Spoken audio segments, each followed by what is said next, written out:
Recording in progress.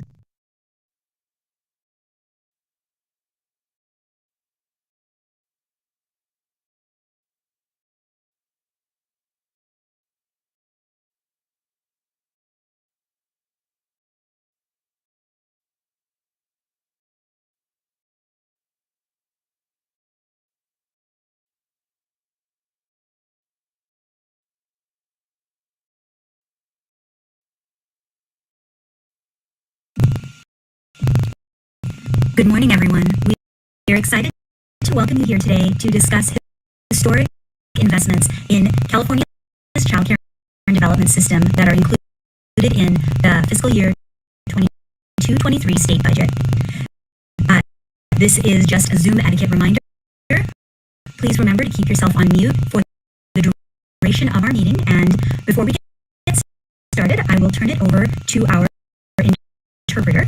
They will go over the Zoom settings that you will need to change in order to hear this meeting in your primary language. As well, we have two ASL interpreters who will be providing interpretation during this meeting. Next slide, please.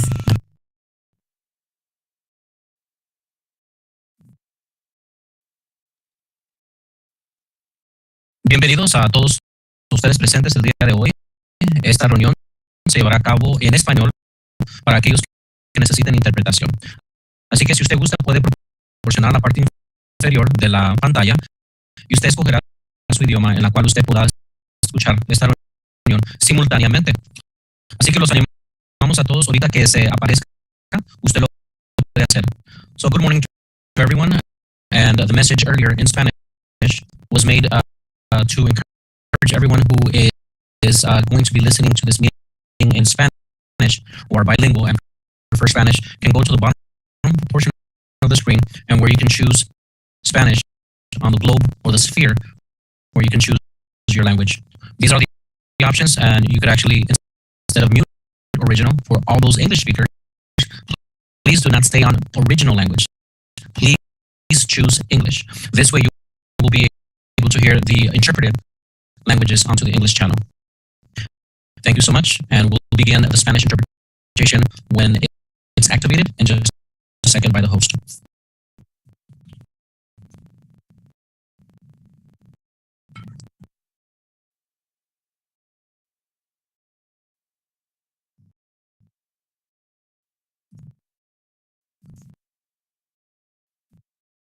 Okay, good morning, everyone, and I'm happy to join you this morning.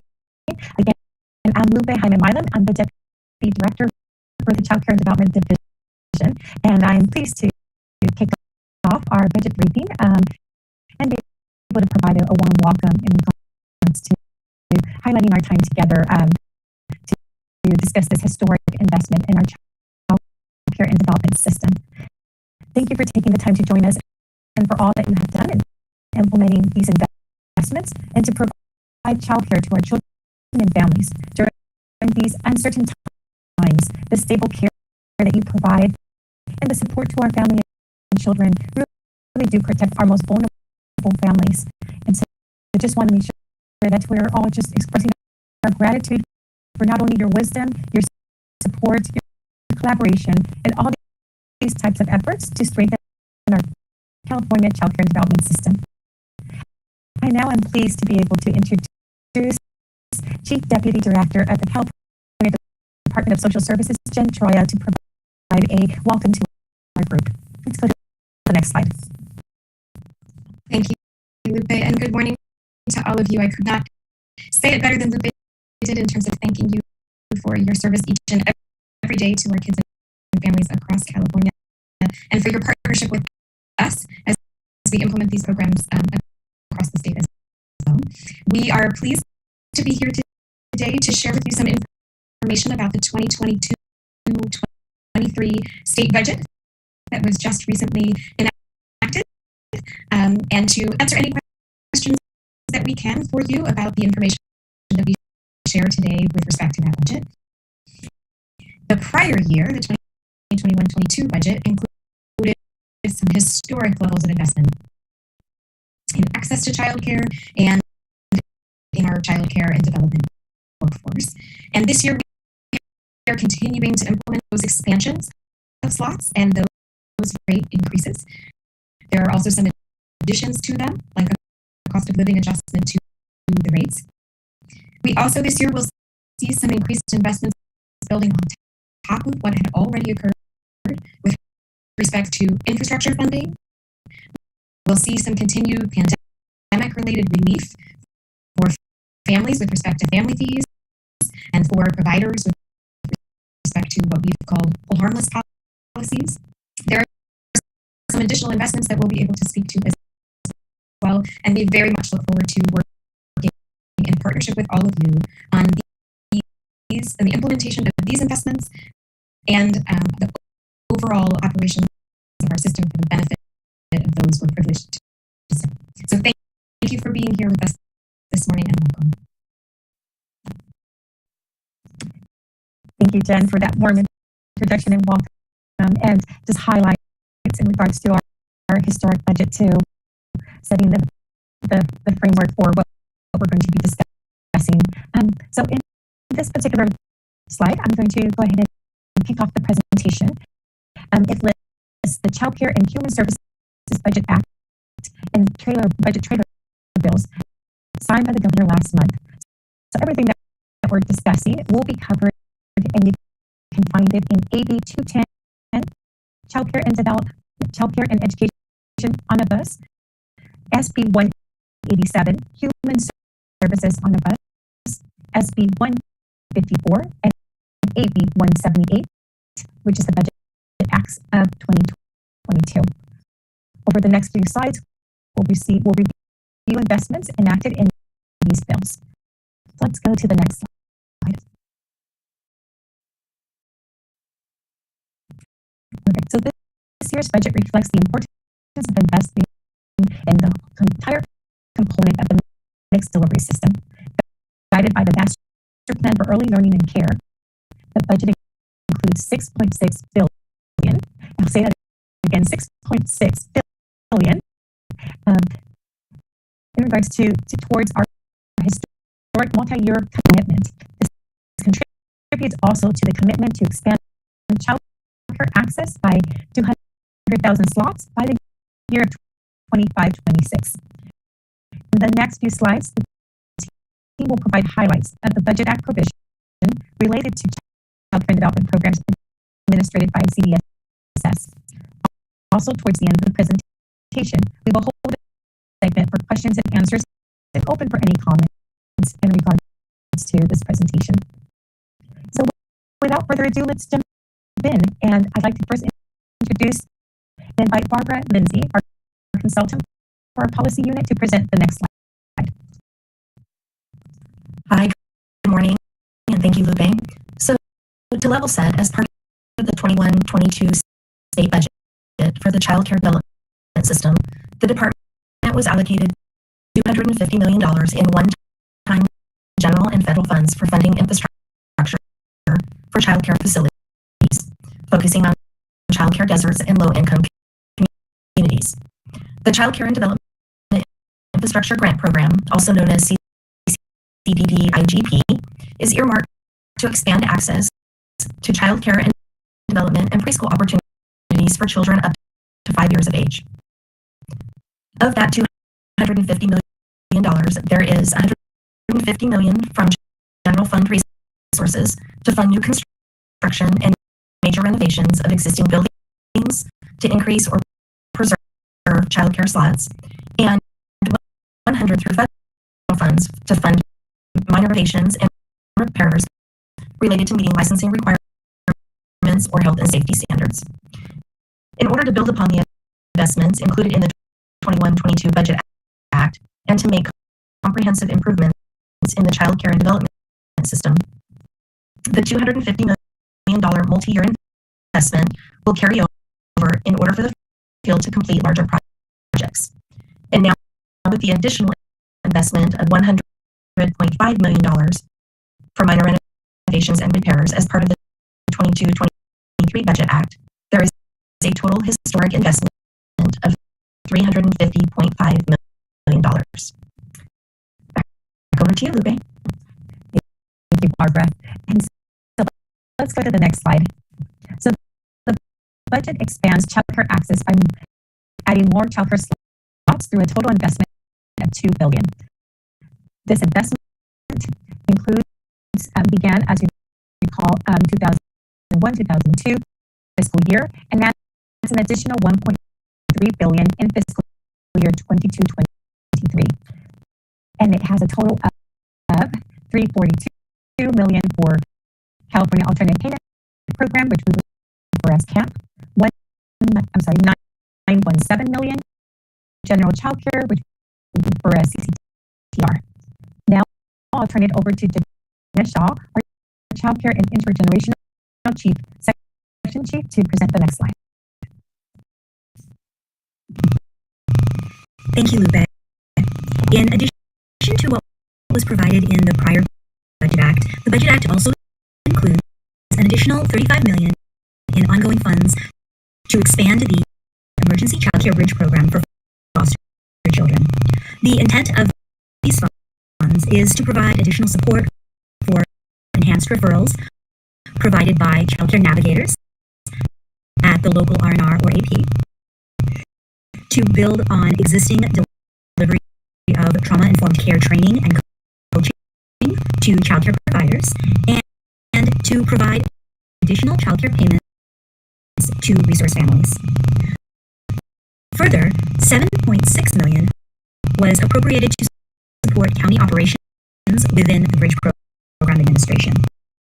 These investments will strengthen counties and R&R's abilities to provide stable home-based placement for foster children, as well as increase the capacity of child care providers to meet the needs of foster children in their care.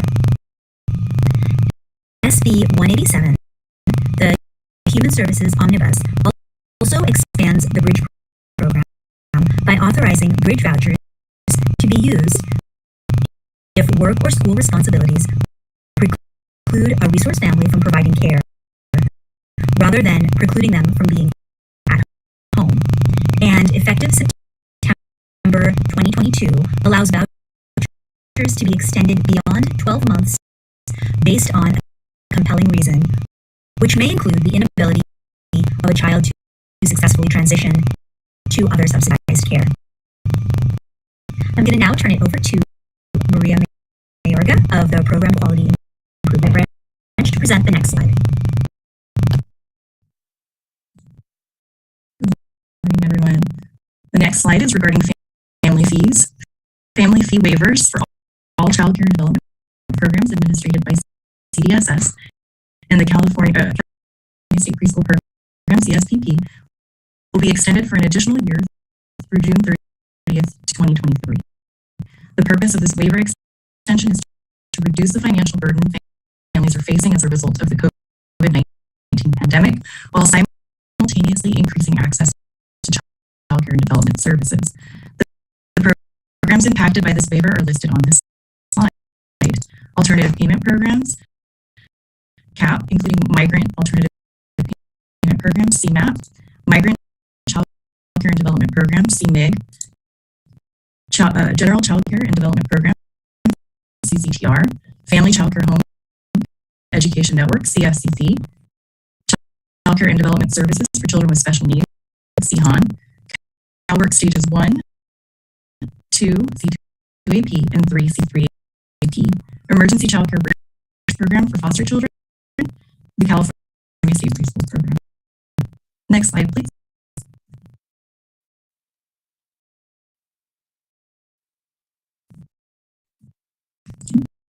The next slide is regarding the hold harmless extension.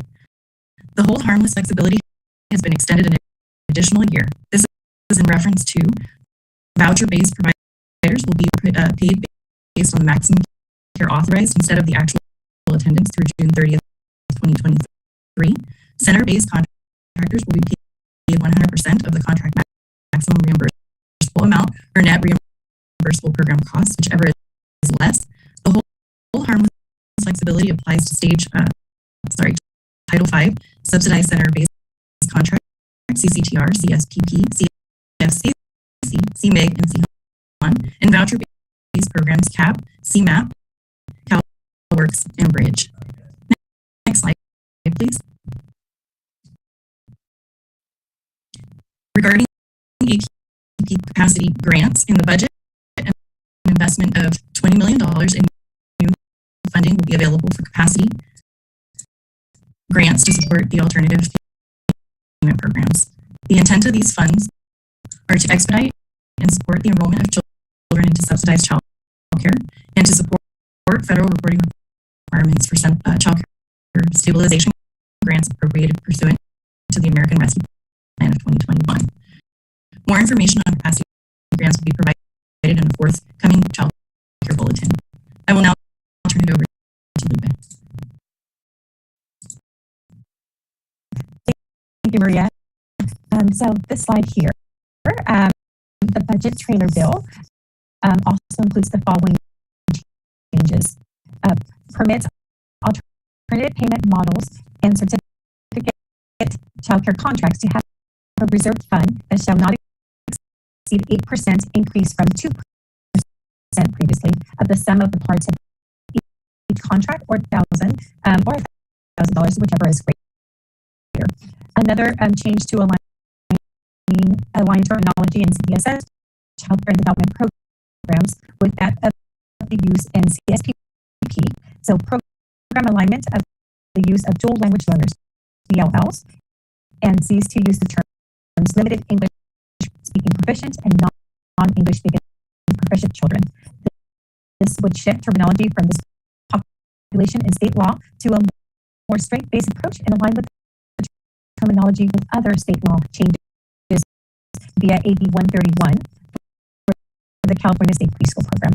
And finally, to bring California into compliance with federal Child Care and Development Fund requirements, the budget includes the implementation of a provider noticing requirements for CCDF funded programs to ensure that child care providers receive prompt notice of changes to a provider's eligibility status that may impact their payment, and that such notice is sent to providers no later than the day the agency becomes aware of such a change had occurred.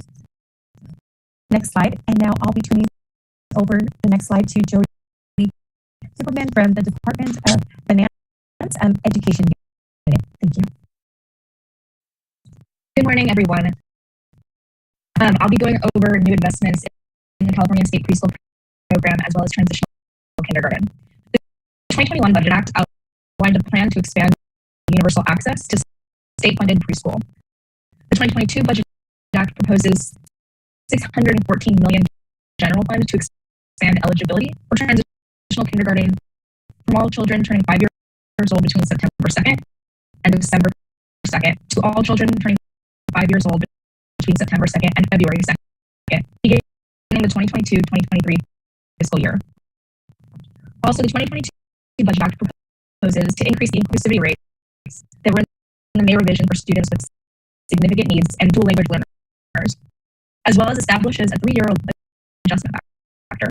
This investment increased from $201.8 million Proposition 98 General Fund and $140.6 million General Fund in the May revision to $312.7 million Proposition 98 General Fund and $172.3 million General Fund, respectively, in this Budget Act. The Governor's budget proposal to serve 10% of students with disabilities will now be a 3-year ramp-up process, where providers will be required to serve 5% of students with disabilities in fiscal year 2022-2023, 7.5% students with disabilities in fiscal year 2023-2024, and then 10% in fiscal year 2024-2025. This budget will allow students participating in California State Preschool to maintain continuous eligibility for 24 months after eligibility is confirmed. It will also allow children with an individualized education program to be categorically eligible for CSPP, and it expands access to CSPP for families at the 85% of state median income to families at 100% of the state median income. Finally, the budget provides $18.3 million general fund per year for 3 years to support the California Universal Preschool Planning Grant Program, which will support preschool planning within the state's mixed delivery system, consistent with the state's master plan for early education. Thank you. Next slide, please.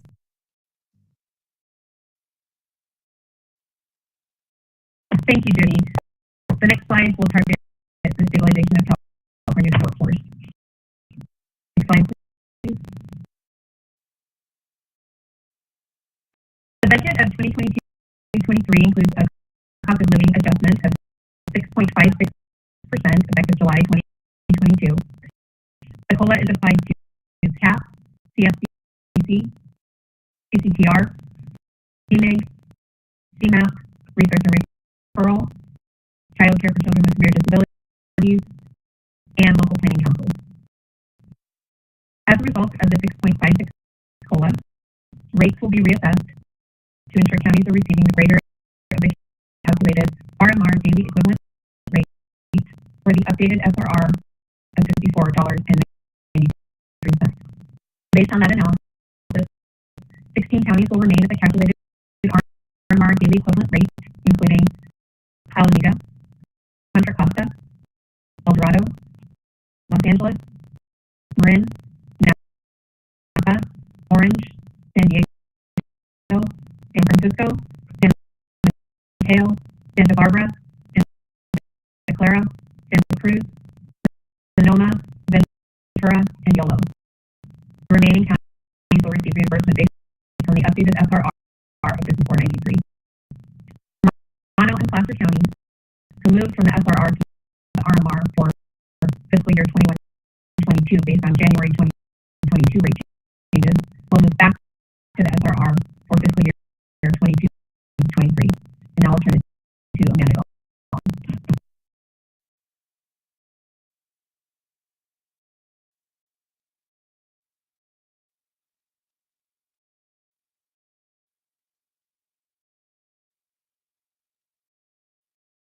Amanda, I think you're muted. Is that better? Oh my gosh.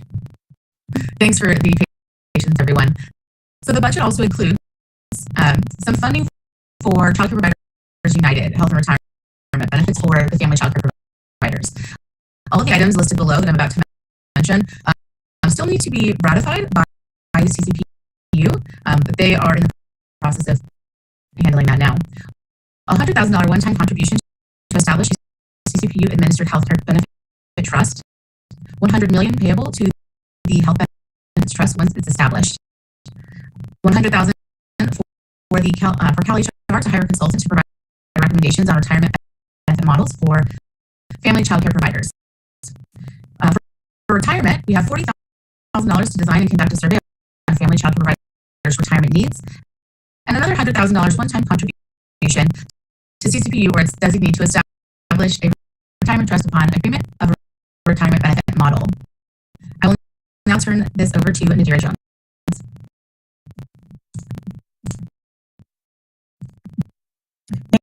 Thank you, Amanda. As part of the 2021 Budget Act multi-year investment, $10 million in federal funds to support the R&Rs.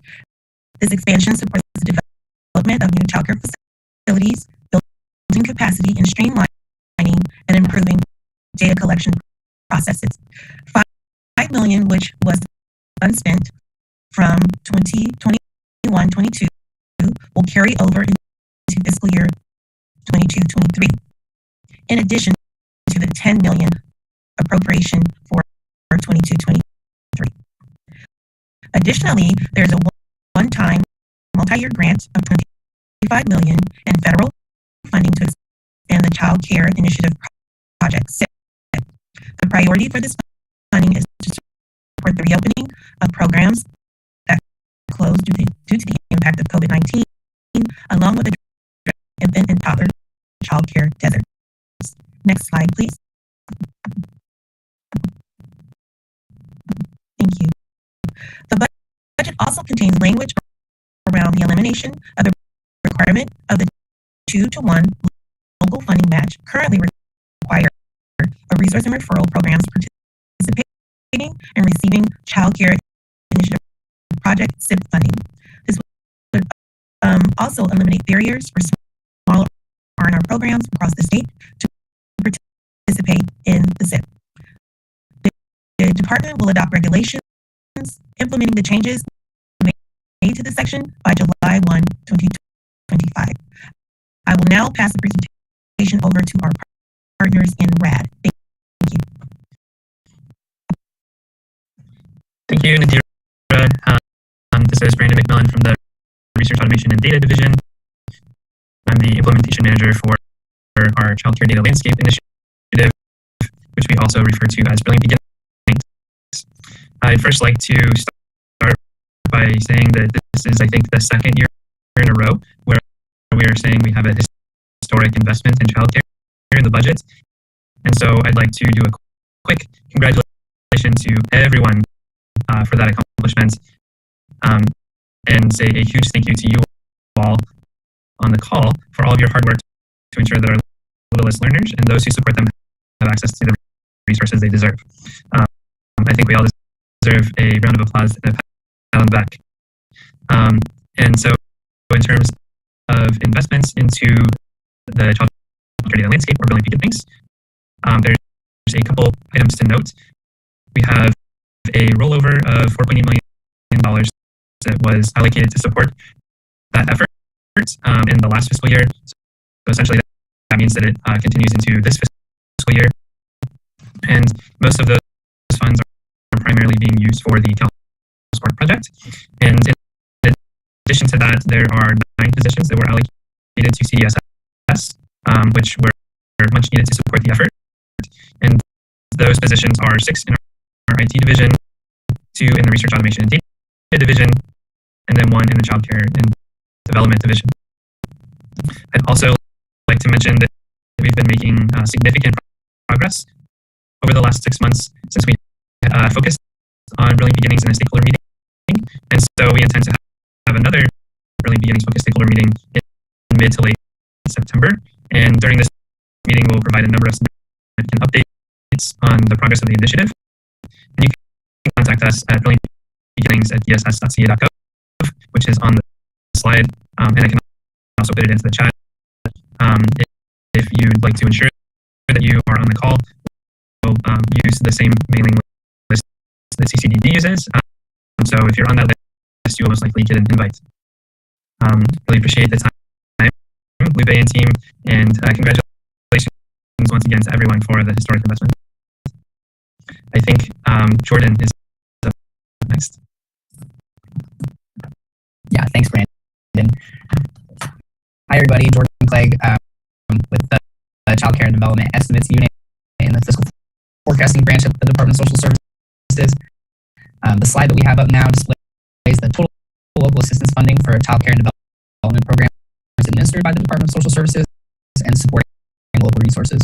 You'll see that the total for each program or purpose is broken down by its federal, state, and Prop 64 share as applicable.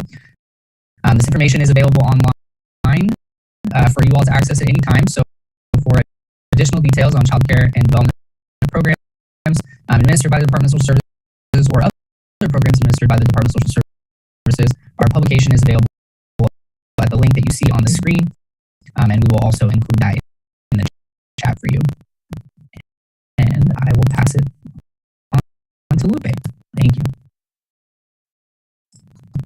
Thank you, Jordan, for that update, and thank you, everyone. So just a brief update in regards to upcoming events. So please join us for the upcoming quarterly report update meeting on July 19th, which will be a celebration of our 1-year anniversary as the childcare and development transition and our rate and quality stakeholder. We also had a rate and quality stakeholder work group meeting also on that same day. So very popular, very popular day for sure. But please come and celebrate with us. We know that this achievement of 1 year would not have been successful with many of your wisdom and support.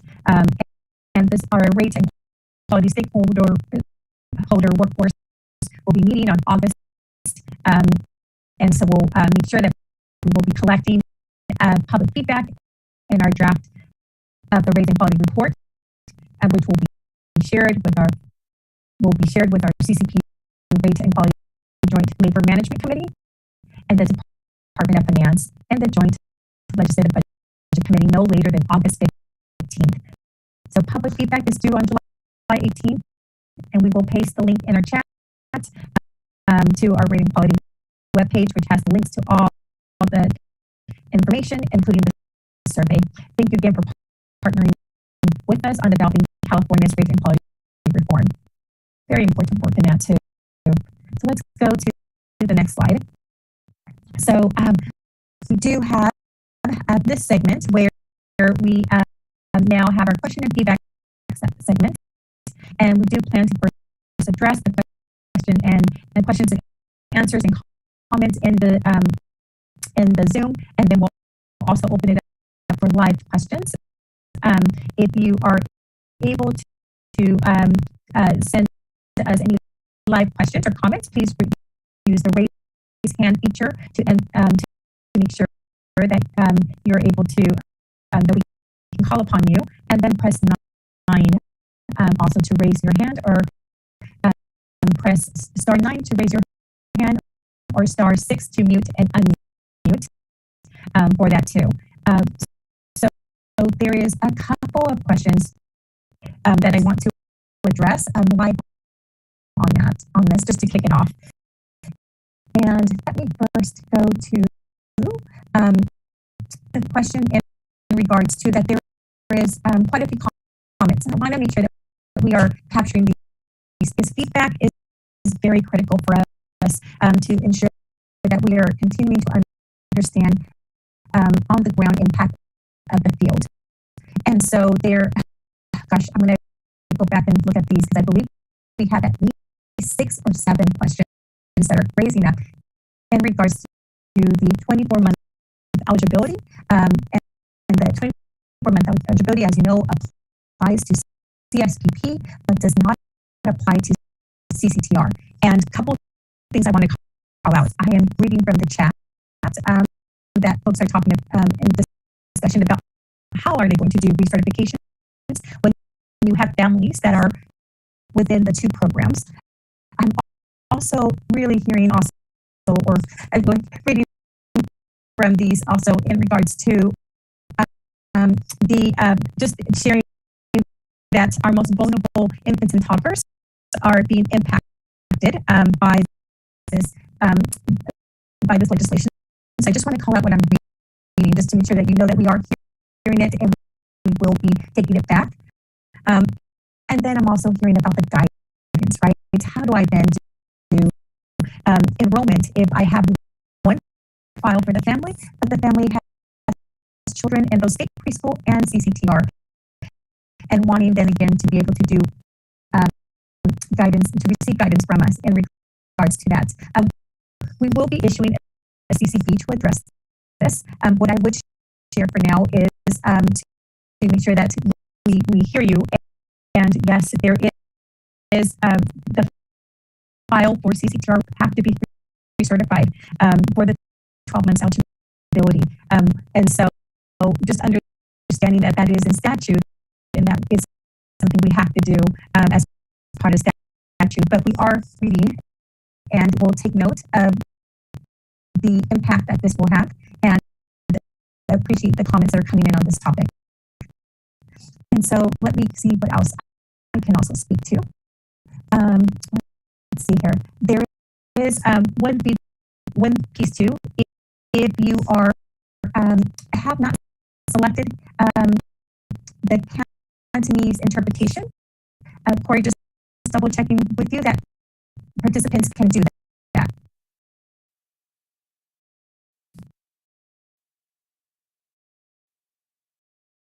So just a side note, I believe that the Cantonese interpretation is available in case anyone needs to access that. So just a side note on that too.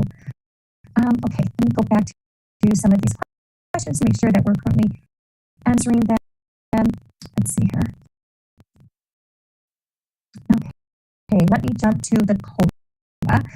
So this question will be to our fiscal team in regards to the COLA. And I'm going to package it together with several questions that I think I'm receiving around the COLA. So one, if we could explain then how the COLA will be applied especially around the CCTR in general. And then the second question is just some clarity around the COLA being applied to the former, what we reference as the SRR rate in the past, knowing that had ended December 31st, and an increase for the SRR, or the former SRR is now the 54.93. So let me pause on that and see if anybody from fiscal would like to join and answer that question in regards to the application of the COLA for this fiscal year. Hi, Lupe. This is James from fiscal. The COLA will be administered as part of Budget Act amendments that normally go out to the contractors late summer. So that's normally how that happens. And what was the other question about the? Yes. So definitely excited to hear that it's going to be going out, so they can expect it in their contracts. And then the second question is how it's applied. Do you remember this last fiscal year we had applied the COLA to some counties, but not others, just because of the pulling the regional market rate comparison, and seeing if you or Jordan or anyone can jump on and just walk us through that. Yeah, I would wait on that one to determine how it's exactly applied. Thank you, James. And I think Jordan can give us a high-level response too. Yeah. So just high level, the COLA is going to be applied to the standard reimbursement rate. So it's a 6.56% increase to the SRR.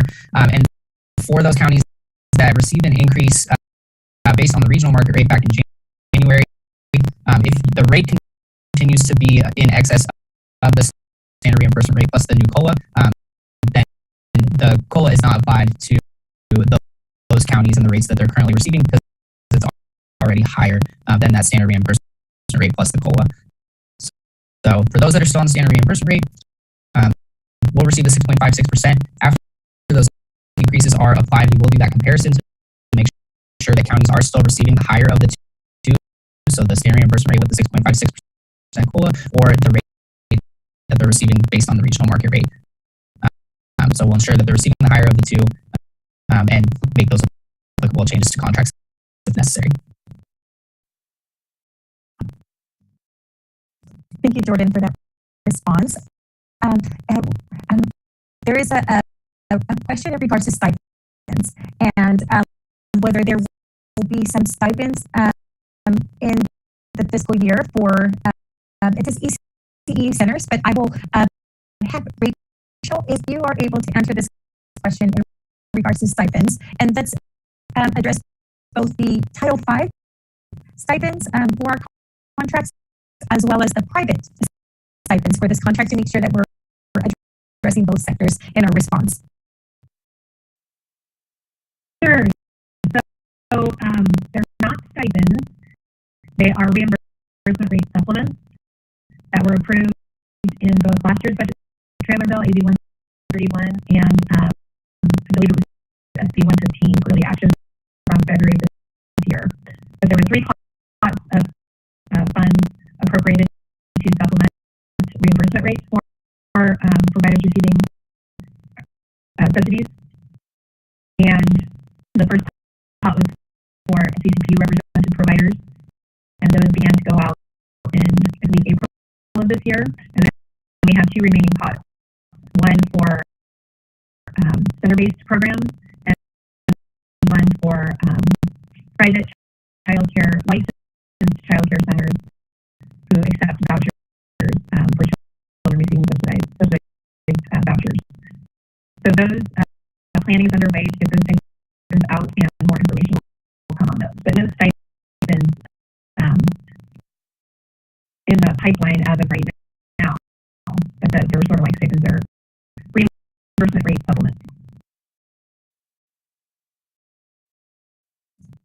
Okay, thank you, Rachel, for that response.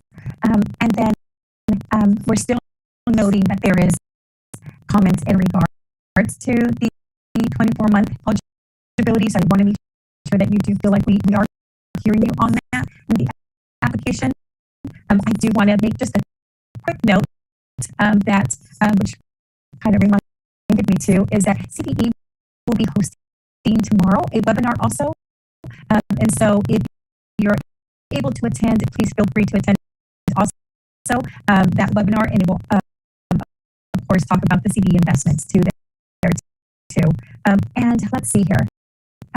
Let me jump to the question in regards to if there is something said. This question is for Ed Doff, so Jody or others. And the question is in regards to just a clarification about the 85th percentile to the 100th percentile for eligibility. And if we can just highlight that talking point. Hello. So yes, we have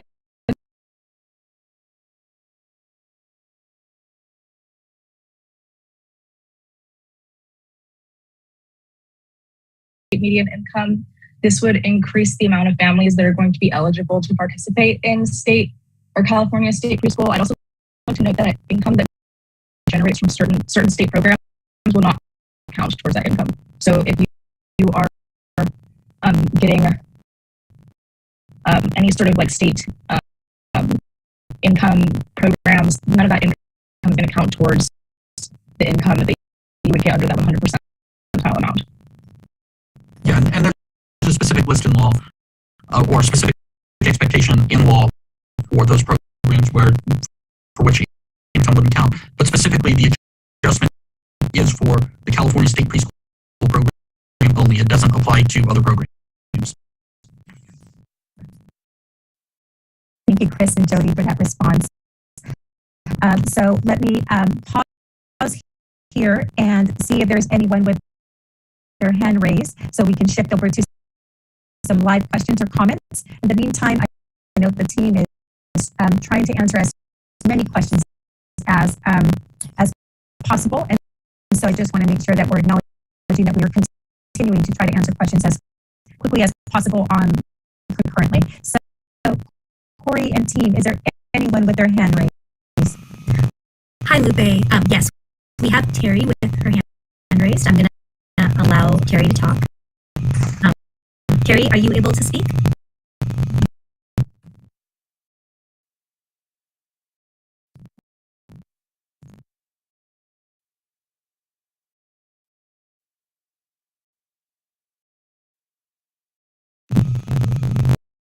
Terry, can you unmute yourself?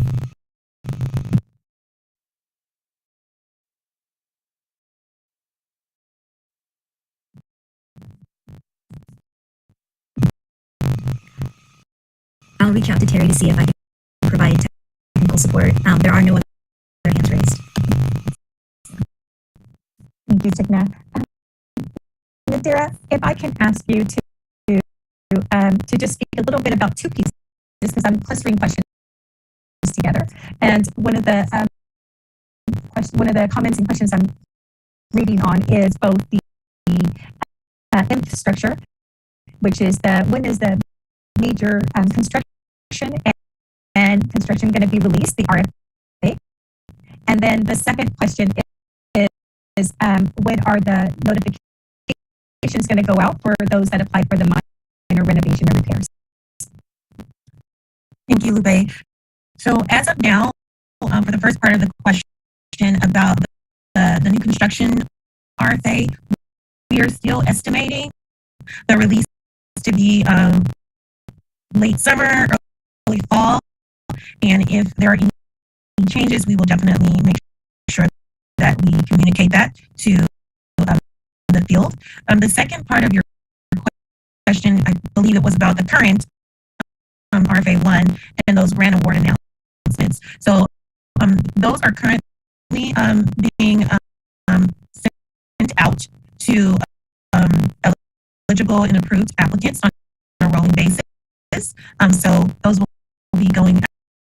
Folks should start to receive their grant award announcement to let them know, and then that will be going on a rolling basis until they're all disseminated. So hopefully that answers your question.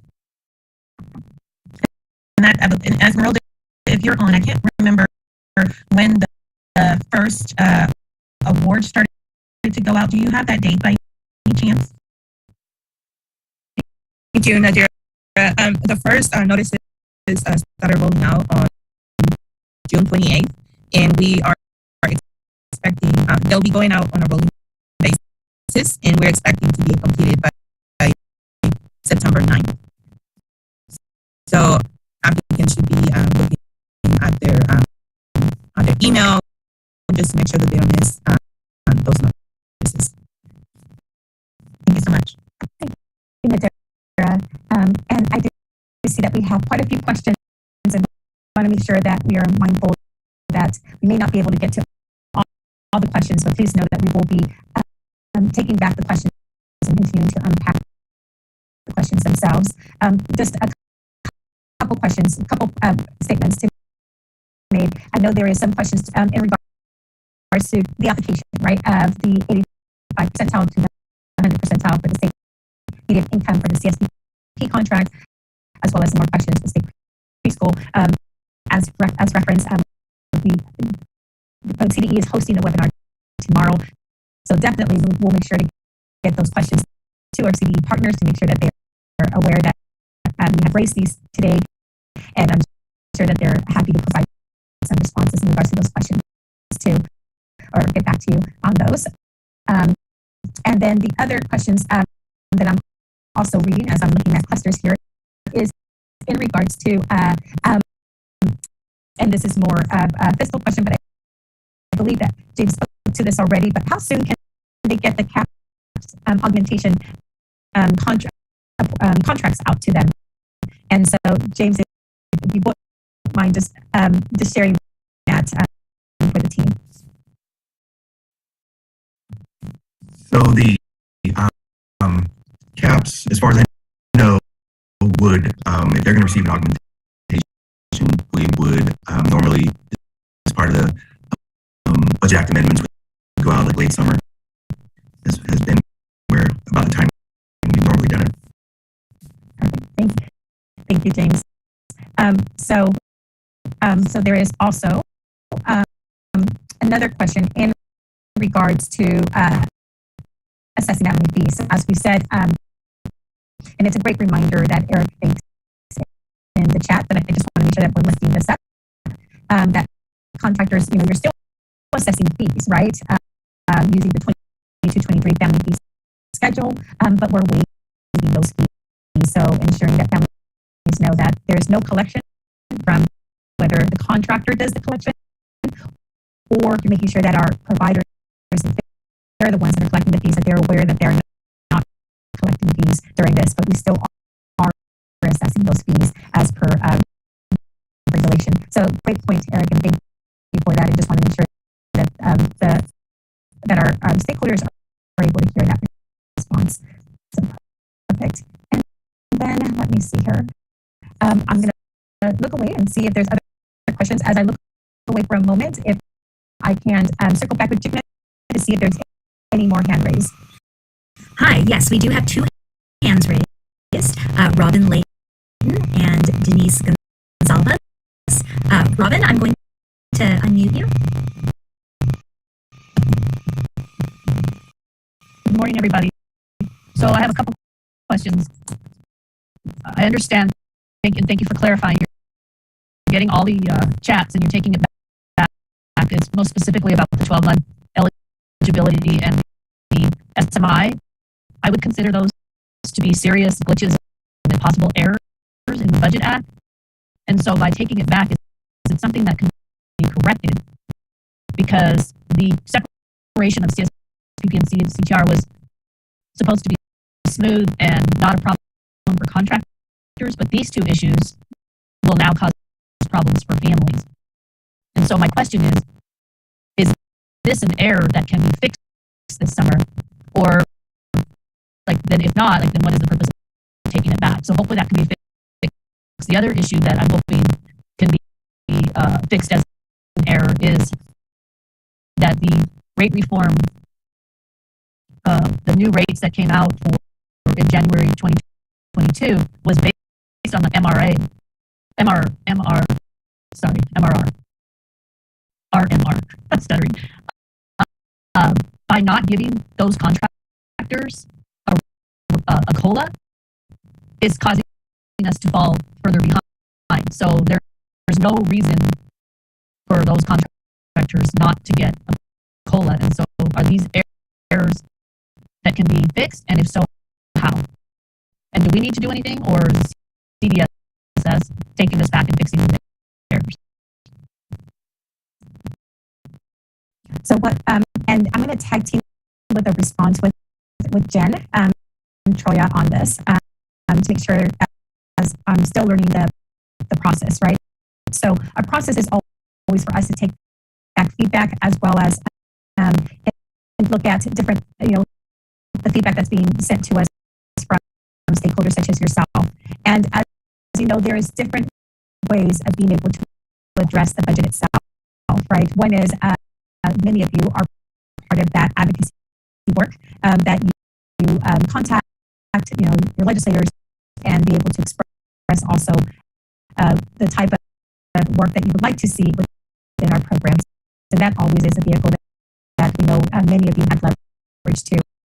In terms of the administration itself, we take it as feedback sessions, and as we are looking at our priorities and goals and et cetera, then we look at then opportunities to see how we can then be able to address what we're hearing from the stakeholders. So again, this is more for us to take back as feedback for this, and then determine then opportunities in the future to continue to engage in regards to this. Let me pause and see if Jen would like to add anything else that I have missed. Lupe, I think you did a great job covering it.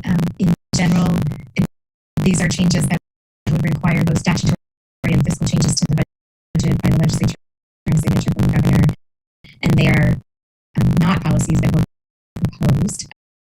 So it is something that would require an affirmative conversation and discussion and change. So I hope that helps to answer your question. And to Lupe's point, what she was trying to emphasize is that we are hearing you loud and clear about the concerns that you have, and that that's what she means by taking it back, is that we take that into account as we continue to work on policies within the administration, and trust that you will also be engaging with the other branches of government. Thank you, Jen. And then, I believe we have one more question, someone with their hand raised. Yes, we actually have two. Denise Gonzalez. Denise, are you able to unmute yourself? Yes, can you hear me? Yes. Okay, so I just wanted to get some clarity on the PIN 2219 CCP that just went out on July 1st, 2022. It talked about the ARPA funds again and stipends based on licensing capacity. And I'm still unclear if that is just for folks who didn't do it last fiscal year, or if this is new and we should all be filling out the survey again. Thank you, Denise, for that question. Is our CCL partners on that can jump on and provide clarification on that PIN?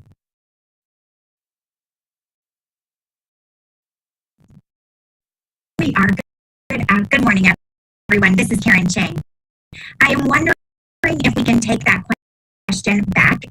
If you could put it into the chat, or is it already a question in the inbox? And I will work with my team to get a response to you. Sure, I've already put it in the chat, so it's in the questions, so it's there. Do you want me to put it into the chat? No, I will find it in the questions. Thank you so much. Thank you.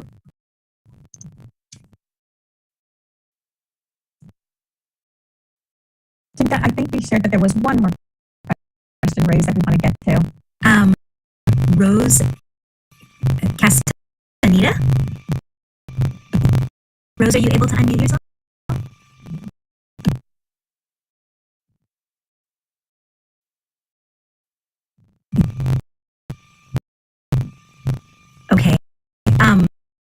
Jennifer Allen, are you able to unmute yourself? Yes. Hi, good morning. Can you share the CCTR adjustment factors or where we can find that information, please? Yes, Jennifer, thank you for that question. Let me see. For the fiscal team, James, are you able to jump on and answer that question? Yes, so the adjustment factors will be found in CPARIS on your CCTR reporting forms. So at this point, they haven't changed. 3/4 time is going away starting really right now, but we're going to make the change to CPARIS starting this fiscal year. So as far as I know, no other adjustment factors will be changing for 3/4 times. Is going to go away and be full time. Thank you, James, for that too. Question. Let's go to the next slide. Now, if we were not able to answer your questions live, you still have your hand raised. Please feel free to continue to note your questions in the question and answer segment, just to make sure that we continue to answer. Let me go to the next slide, and then what I can do is circle back one last time just to see if there's any other clusters of questions that we can answer before concluding. Okay, so I think our last slide is again our thank you, and then we do have several links on here too. So let me, you know what? I think I can get a couple more questions in if everyone just hangs on with me, because I do want to make sure that we answer as many as possible. So let's go through another 10 minutes or so of questions, and then we'll go from there. So let me go back and look over here and see what we have not answered. Let's see here. Okay, so I think there is a question in regards to the adjustment factor. So I'm going to say that we've answered that live already about CPARIS. So thank you for that. And then there, I am noting also a request from some of the stakeholders as a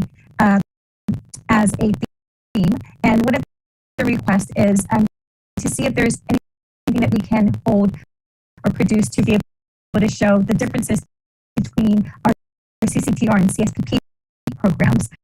And so we can definitely take that back and also work with our CD partners on that too. So hear that request. Then let me see here. Let's see.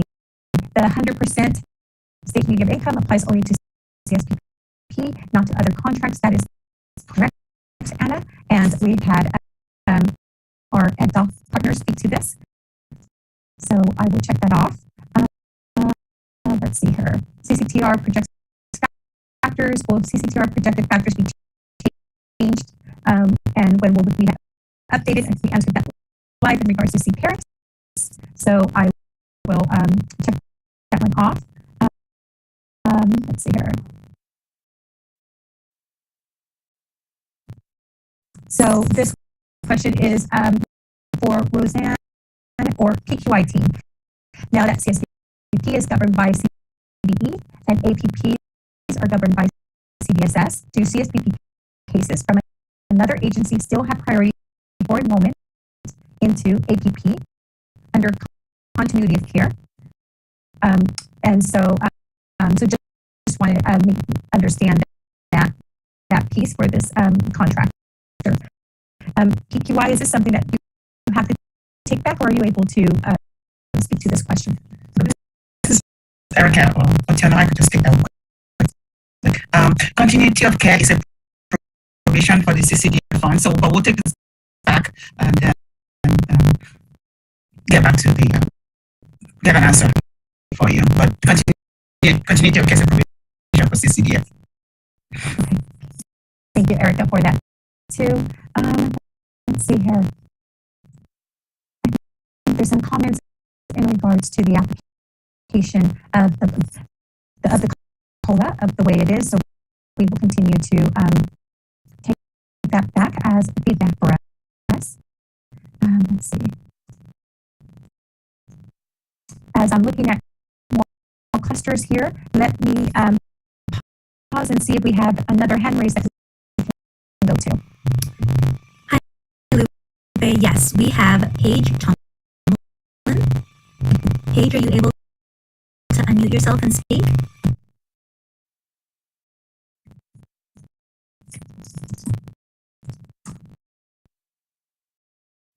That's okay. The question's answered. Thank you. Thank you, Paige. Rose Castaneda, are you able to speak? Sure. Can you hear me? Yes. Oh, thank goodness. Thank you. I was just wondering if you know if there will be any specific training available for alternative payment programs and fiscal updates from the CDSS. Thank you so much for that question. So this last year, we were able to pilot a series of trainings that the team put together. And so based on that same approach, we will be hosting a series of more trainings. Let me have Erica speak to that. I believe there was a survey out for the field that provided us feedback on the type of trainings that the field would like us to provide. Erica, can you speak to that? I'm trying to unmute my button, which I did, but I'm trying to show my face, which I can't. So hopefully my face is showing. So yes, we did a survey, and so we have a series of trainings, and we're adding some more. So this is summertime. So the PQI branch within the childcare and development division. So we're taking all this information back and planning and plotting out the days and times that we're going. So stay tuned. Stay tuned. We'll get back to you with like a whole list. We'll publish the whole list as soon as it is complete. Okay, thank you. And is there a way to get added onto that list? Absolutely. Email me. Let me put my email in the chat. Thank you very much. You know my email, but I'll put it in the chat. Yeah, thank you. Thank you. Is there anyone else with their hand raised? Don't see any other hands raised. Erica, can I ask you to come back from popular demand here? So contract monitoring for fiscal year, will that be remote or on site? Thank you, Lobeta. For this year, we are hoping to do a lot of on-site. But as long as we have the COVID doesn't come back, but we're hoping to do a lot on-site. We may do a few remote, but not in 100% remote this fiscal year. That's our goal. That's our plan goal. We want to see all the good things that you're doing. So, yeah. Thank you, Erica. And as you know, we really did take a hybrid approach this last year where we were able to get the best of all worlds, right, with the hybrid approach. So, of course, we'll be monitoring, like Erica said, public health stats and et cetera. But also want to just make sure you're aware that the hybrid approach seems to be the most well received by everyone, and we will definitely be continuing that approach. So, and then I also wanted to add, look, if you don't mind, that for monitoring for this fiscal year, we're going to do the training as usual, so you know what to expect. We're hoping to publish all the names of all the agencies that will be reviewed for this year ahead of time, so you know that you will be reviewed this year. A few changes to the monitoring instrument, nothing drastic, just a few changes, and those also we are also going to address during the training. And again, I keep saying over and over, monitoring is not the end of the world. It's just to see where we need support, where we need to support you, or you even need to share all the good practices that you have internally. So thank you, and looking forward to that. Hopefully we'll talk a little bit more about monitoring in our next meeting, contractor meeting. Thanks. Thank you, Erica. Let me pause and see if there's anyone else with their hand raised. Yes, we have two hands raised. Maria Gomez and Andrea Rubio. Maria, are you able to unmute yourself? Yes. Can you guys hear me? Wonderful. Thank you so much. I wanted to let you know, thank you so much for everything you guys are doing for us. Really so much appreciated. With finally for years, I've been a provider for over 21 years, and this is the first time that I ever seen somebody that everybody is focusing on us and paying attention. I really appreciate that. I wanted to let you know that I have never closed my daycare since the epidemic started. I have low-income families, but I haven't had subsidized kids for a long time. And I didn't receive no funds for the subsidized kids. Yes, Mama, come here. Sorry. They all call me Mama when they're small.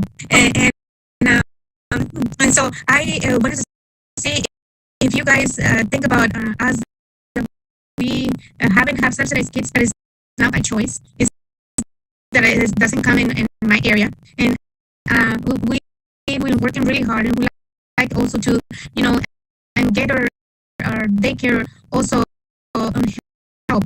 I work with quality counts. I've been with quality counts since 2006. But I wanted to also see we can receive benefits from the other grants that is being providing. I didn't qualify for the grants for the one for renovation, and my daycare is also being tear and weird. And as a home daycare provider, we don't get paid a lot, and my house also needs help. And I don't know, maybe I'm too greedy, but I would like to see if we can also get help. There's more providers like me that also deserve to have a little bit of income more, so we can, renovate our space so we can keep it safe for our kids. Thank you so much for your time. I really appreciate it. Thank you, Maria, for your comments, and please know that they're always welcome as we continue to take feedback and think about future investments. And I definitely hear that you represent a sector that your voice also exponentially represents many others. So I appreciate the comment. If not anyone else with their hand raised? Yes, Andrea Rubio.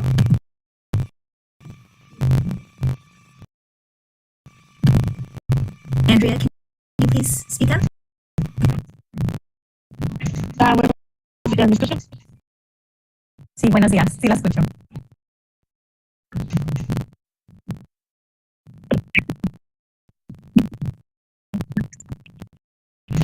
Ok. Mira, yo quería saber qué va a pasar con después del año fiscal, si nos van a depositar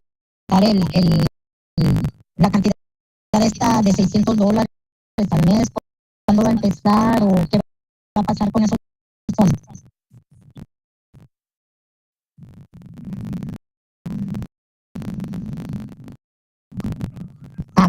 Perdón. Te preguntaba.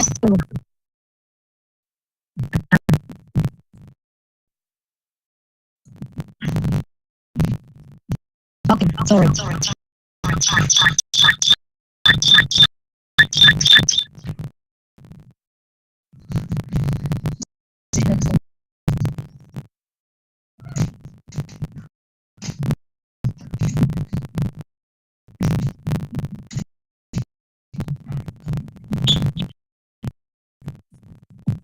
Got it. So thank you so much for that question. So in regards to the $600 relief that you receive per subsidized child, that was for fiscal year 21-22. And so for 22-23 fiscal year, that is not in the budget to provide the $600 relief. There is others that we have mentioned in regards to other pieces that if you would like to send us an email, we can see if you have access to all the different stipends that or rate supplements that are available.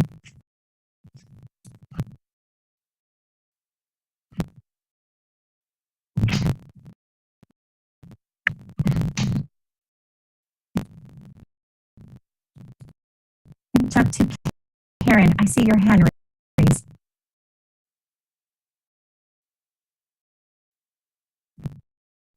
Thank you, Lupe. I wanted to circle back on the question from Denise. And we looked at the pin she's referencing, pin 2129. It speaks to the two different license stipends. So we have the licensed facility stabilization stipend that launched last year. And Denise, if you already registered and received that, that was a one-time stipend. And so you wouldn't register again for that one. There is also an incentive stipend that we are about to launch. And for that stipend, it is for anyone who is newly licensed after June 28th, 2021, and maintained an active license for 12 months. And that's a $500 stipend. It does not have a registration process attached to it at this time. It will include the ARPA survey. So there will be that one component, but we're tracking the data on our end to know who will be receiving that stipend. So two different stipends. And to answer your question, if you'd already registered for the licensed facility stabilization stipend, then that was just one time. This is not a new stipend for everyone in the same way that one was. Thank you so much, Lupe. And thank you, Denise, for the question. Great question. Thank you, Karen, for that response. There's also a question in regards to the difference between a family fee and co-payment. And so, and I will say that for California, a family fee is calculated at the contractor level, and they have a scale that they look at to see where if the family does have a fee associated to the care. It is a family fee, meaning that it is just one fee, even though they may have several children and accessing care through the subsidy program. A co-payment, though, however, is if, let's say that the provider is charging, I'm going to make this up, is charging $50 a day, and perhaps the subsidies cap is that they cannot pay no more than $40. Then the co-payment would be the difference of a $10 that provider may or may not charge the parent. So there is two different lingos for two different purposes for that. In the case of us, the waiving of the family fees for one more year, that is the amount that the contractors then determine based on the income that the parent presents. That still needs to be calculated by the contractor. However, there is no collection of fees that needs to take place by either the contractor or if the contractor elects the provider to do that. I hope that was clarified with that too. Let's see here. Let me pause and see if there's anyone else with their hand raised. Yes, we have Laura Magnus-Dottir. Laura, I'm going to unmute. Can you please unmute yourself? Yes, can you hear me? Yes. Thank you. I am not sure that the additional or continuing paid closure days due to COVID has been discussed, and I don't think I've seen that so far in the budget, so I'm curious about that. And then I just wanted to piggyback on what Robin Layton was saying about the importance of taking the issues back about the SMI and the 24 versus 12-month eligibility, and kind of the concern about how the CDSS and CD programs seem to be growing further and further apart. Thank you, Laura, for that comment. We'll note it. In terms of the discontinuing about the COVID days, as you know, there was additional days that were allowed during fiscal year 21-22. Those additional days are not in our budget for 22-23, meaning that the last day to utilize those days was 6/30/2022. So there is not a continuation of those days.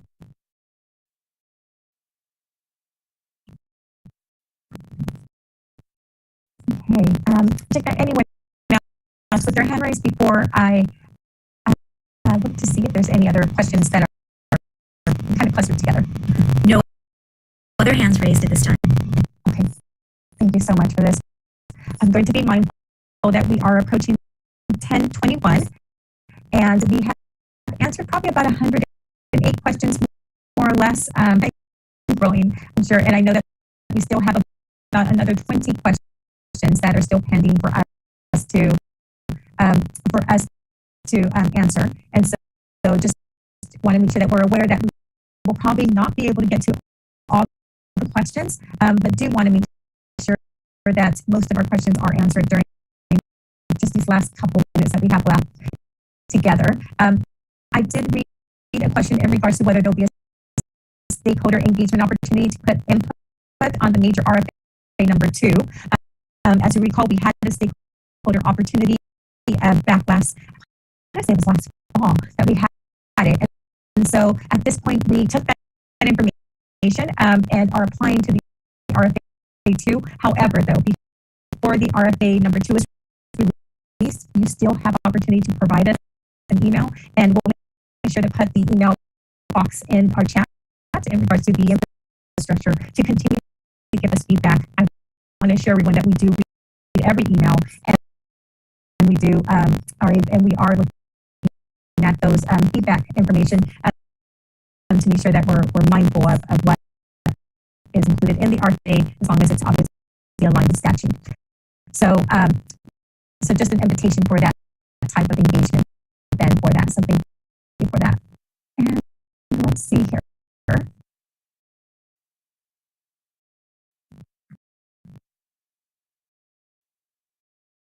Okay, thank you for that. So you can tell I'm reading these live, and so let's see.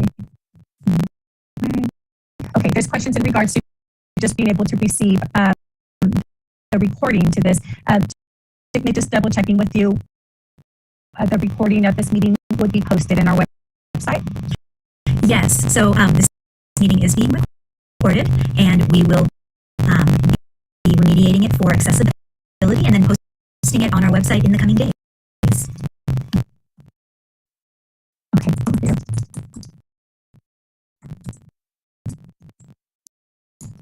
Okay, perfect. And then let's see here. Some of the questions I'm reading, I think, are continuations of maybe perhaps a person that wrote another question and then continued. So I may skip those just because I don't know what the prior question is.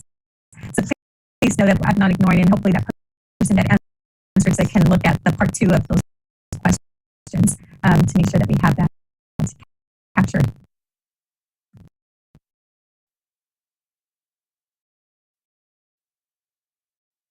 Okay, so there's a question in regards to whether we can specify whether the full COLA increase will go to staff and providers and not agencies to keep it, and that's for CCTR and CSPP.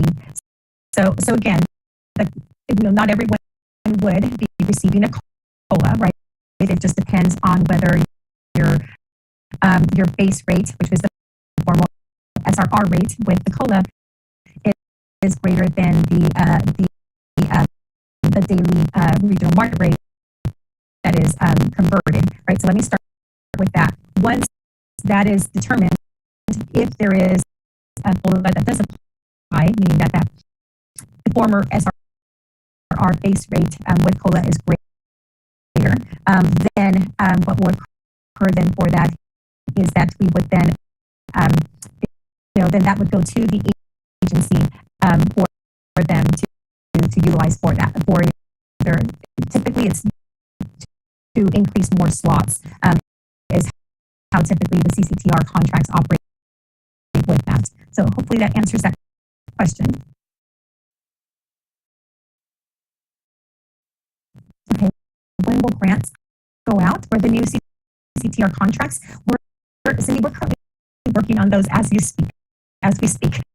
So please know that is high priority for us, and hope to be able to get those out to you soon. And definitely, if you have any questions, feel free to contact either your fiscal analyst, and if you're assigned to a consultant, then also your consultant. Disculpa, quiero poner correo electrónico, pero no me dejes escribir.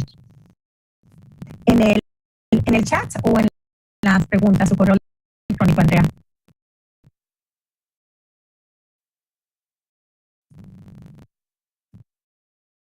So team, if you can support me with this, I believe Andrea's trying to, okay. I believe Andrea's trying to get to me, her email, and is not able to put that in. Can someone just reach out to her and see if we can support her with that? Want to make sure we capture her email so we can connect with her. Andrea, vamos a ver si el equipo puede comunicarse con usted para poder ayudarle, para que nos dé su correo electrónico. Ok, gracias. Okay, gracias, Andrea. Thank you. All right. Let's see here. I think we're approaching our last few minutes. And so, let's see here. And I see people are still typing, so I don't want to interrupt their typing. It sounds just, I'm looking at the questions, and I just want to acknowledge that there's quite a lot of questions on COLA. So that is something that we'll make sure to put extra attention and details on. In regards to the COLA itself, for our next meetings, especially around the contractor meeting that we're having coming up, we just want to make sure that you're able to have all the information you need to know how it's applied and etc. So just want to acknowledge that on that, just based on the number of questions that are coming in on that too. So we're taking note of that as a priority for our discussion segment for our contractor meeting for sure. And let's see. Okay, perfect. I see someone typing here. I know we're just getting down to just the last couple of things. I do hear the comments in regards to putting additional COVID closure days. So thank you so much for that comment. Very important to hear the impacts of these flexibilities.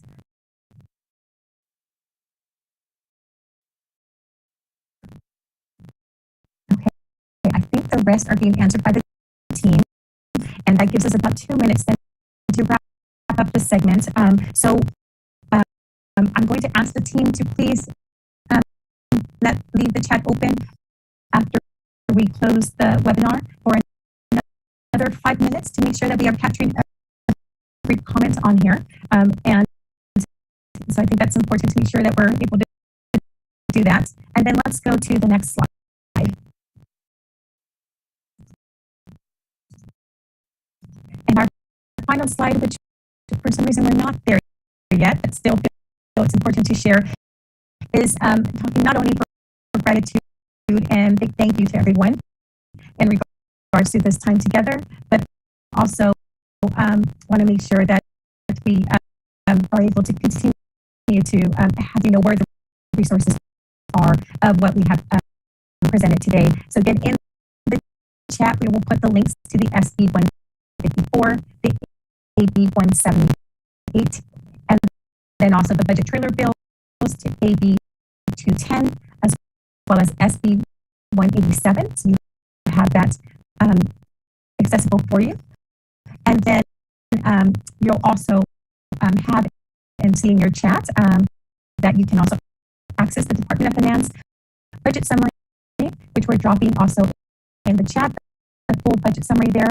As a reminder, please visit our website, our web pages for programmatic updates, and email us with any questions or follow-up, and we'll put our email address also in the chat for you to have. It's important for us to continue to hold to hear from you. Again, I want to just not only express gratitude, but also look forward to another year of these investments and partnering and being able to serve our children and families of California.